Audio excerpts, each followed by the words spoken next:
Il est très important que tu t'écoutes. Prends soin de ton sommeil.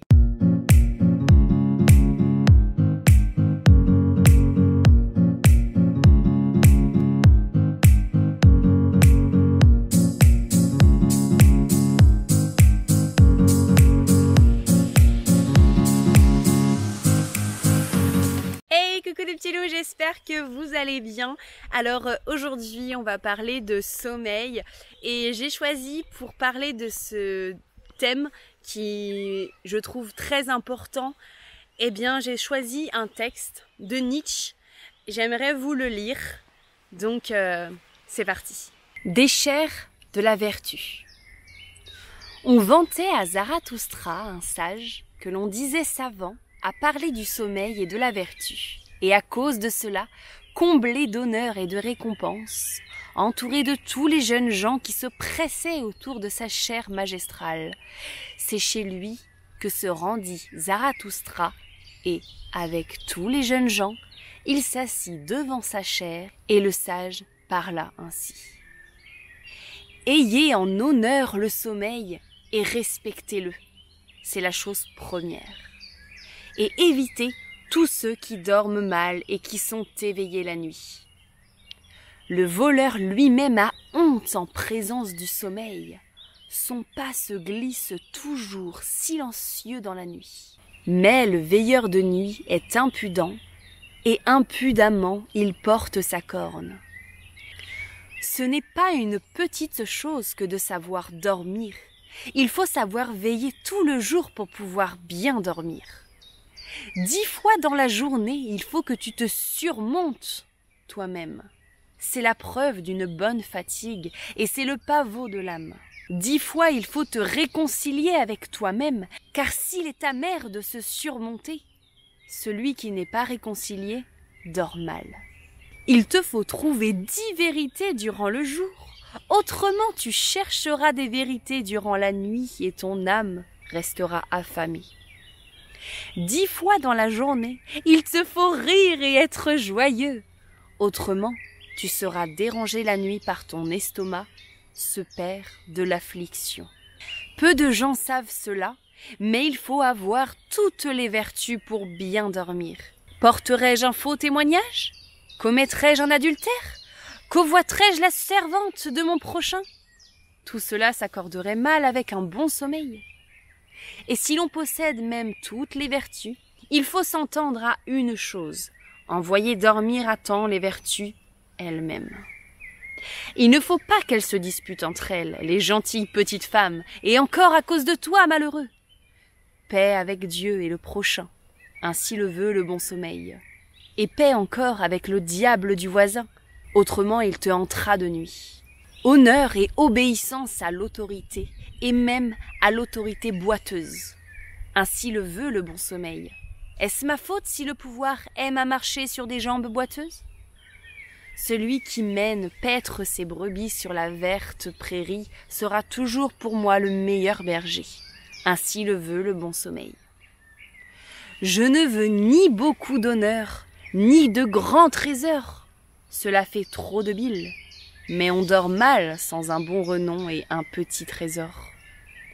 J'aime mieux recevoir une petite société qu'une société méchante. Pourtant, il faut qu'elle arrive et qu'elle parte au bon moment. Ainsi le veut le bon sommeil. Je prends grand plaisir aussi aux pauvres d'esprit. Ils accélèrent le sommeil. Ils sont bien heureux, surtout quand on leur donne toujours raison. Ainsi s'écoule le jour pour les vertueux. Quand vient la nuit, je me garde bien d'appeler le sommeil. Il ne veut pas être appelé, lui qui est le maître des vertus. Mais je pense à ce que j'ai fait et pensé dans la journée. En ruminant mes pensées, je m'interroge avec la patience d'une vache et je me demande « Quelles furent donc tes 10 victoires sur toi-même » et quelles furent les 10 réconciliations et les 10 vérités et les 10 éclats de rire dont ton cœur s'est régalé. En considérant cela, bercé de 40 pensées, soudain le sommeil s'empare de moi, et le sommeil que je n'ai point appelé le maître des vertus. Le soleil me frappe sur les yeux, et mes yeux s'alourdissent. le sommeil me touche la bouche et ma bouche reste ouverte. En vérité, il se glisse chez moi d'un pied léger, le voleur que je préfère. Il me voit mes pensées, j'en reste là debout, tout bête comme ce pupitre. Mais je ne suis pas debout longtemps, que déjà je m'étends. Lorsque Zarathustra entendit ainsi parler le sage, il se mit à rire dans son cœur, car une lumière s'était levée en lui, et il parla ainsi à son cœur, et il lui dit « Ce sage me semble fou, avec ses 40 pensées, mais je crois qu'il entend bien le sommeil. Bienheureux déjà celui qui habite auprès de ce sage, un tel sommeil est contagieux, même à travers un mur épais. Un charme se dégage même de sa chair magistrale. Et ce n'est pas en vain que les jeunes gens étaient assis au pied du prédicateur de la vertu. Sa sagesse dit « Veillez pour dormir ». Et en vérité, si la vie n'avait pas de sens, et s'il fallait que je choisisse un non-sens, ce non-sens-là me semblerait le plus digne de mon choix. Maintenant, je comprends ce que jadis on cherchait avant tout, lorsque l'on cherchait des maîtres de la vertu. C'est un bon sommeil que l'on cherchait, et des vertus couronnées de pavots. Pour tous ces sages de la chair, ces sages tant vantés, la sagesse c'était le sommeil sans rêve. Ils ne connaissaient pas de meilleur sens de la vie. De nos jours encore, il y en a bien quelques autres qui ressemblent à ce prédicateur de la vertu. Et ils ne sont pas toujours aussi honnêtes que lui, mais leur temps est passé. Ils ne seront pas debout longtemps que déjà ils seront étendus. Bienheureux les assoupis, car ils s'endormiront bientôt. Ainsi parlait Zarathustra. Bien sûr, je trouve que ce texte se suffit à lui-même. Je trouve que Nietzsche en parle merveilleusement bien à travers ce sage. Pourquoi j'ai envie de vous parler de sommeil aujourd'hui? Parce que je remarque très souvent plusieurs choses sur le sommeil et sur mon entourage, sur les gens quand ils en parlent, et sur vraiment rien que moi ou mon conjoint. On a tendance à ne pas s'écouter sur son sommeil. Je vais parler principalement de la nuit.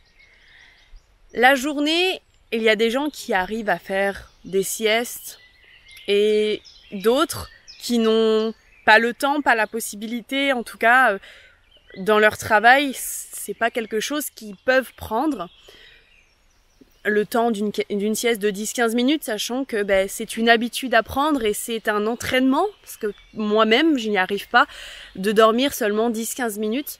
Si je me mets à faire une sieste dans une journée, il va me falloir 1 heure, 1 heure et demie. C'est vrai que j'ai du mal à faire de petites siestes. Et c'est pourtant un très bon entraînement. Mais là, on va parler vraiment du sommeil de nuit. Puisque, étant intermittent du spectacle, et la première phrase de Nietzsche, je ne suis pas veilleur de nuit, mais je travaille la nuit. C'est pas tous les jours.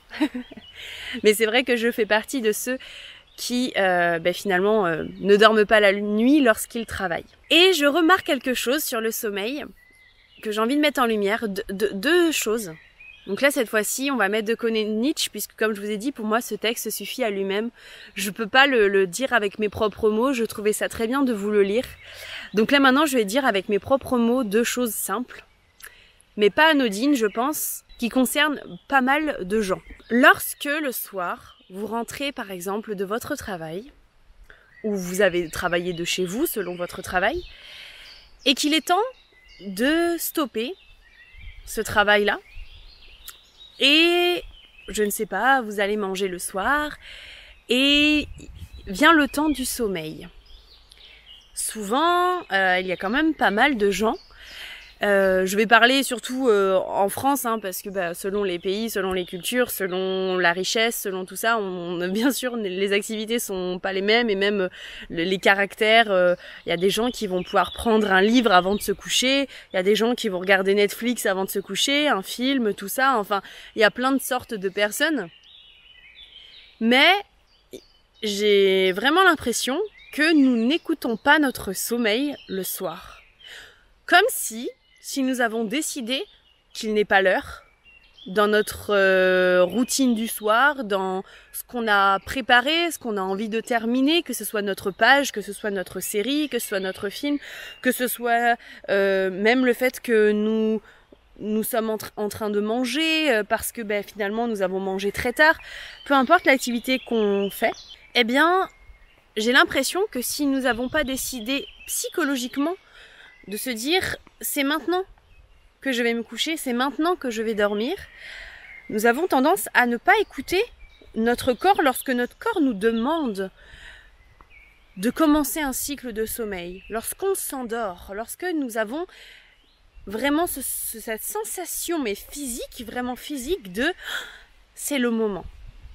Et qu'on essaye de repousser ce moment jusqu'à ce qu'on décide consciemment de se dire c'est maintenant. Vous voyez ce que je veux dire? Je vais quand même prendre l'exemple de mon conjoint et de moi-même, surtout encore plus de mon conjoint, mais qui régulièrement c'est vrai qu'on aime bien se regarder des petites séries. On a tendance à justement si on a envie de voir la fin de l'épisode ou si la fin de l'épisode, c'est le but d'une série, nous donne envie d'en voir un autre, même si on s'endort, on va pousser. Alors que la sensation de fatigue, de sommeil, le sommeil qui tombe, les paupières qui s'alourdissent, tout ça venait déjà. Mais non, on pousse un petit peu plus. On ne s'écoute pas. On n'écoute pas notre sommeil, nous n'écoutons pas notre corps lorsqu'on fait ça, tout simplement. Il frappe à la porte et nous on ne dit pas entrer, on dit attends encore un peu. Et c'est là où c'est important de se respecter parce qu'en fait, pousser tout ça, pousser le sommeil, c'est ne pas se respecter soi-même. C'est pas l'autre que tu ne respectes pas, c'est toi-même. Je vais parler encore, on va dire, forcément du meilleur exemple que je puisse parler puisque c'est le nôtre, celui de mon conjoint et de moi-même, mais c'est vrai que mon conjoint, il a un rythme très élevé la journée. Il travaille le matin vraiment tôt et jusqu'au soir tard. Ce qui fait que son rythme élevé, ne peut pas fonctionner des années et des dizaines d'années sans un bon sommeil. Et sans un sommeil suffisamment long et réparateur. Et il s'en rend compte, il est fatigué, il a du mal à s'en remettre, mais pourtant le soir il pousse.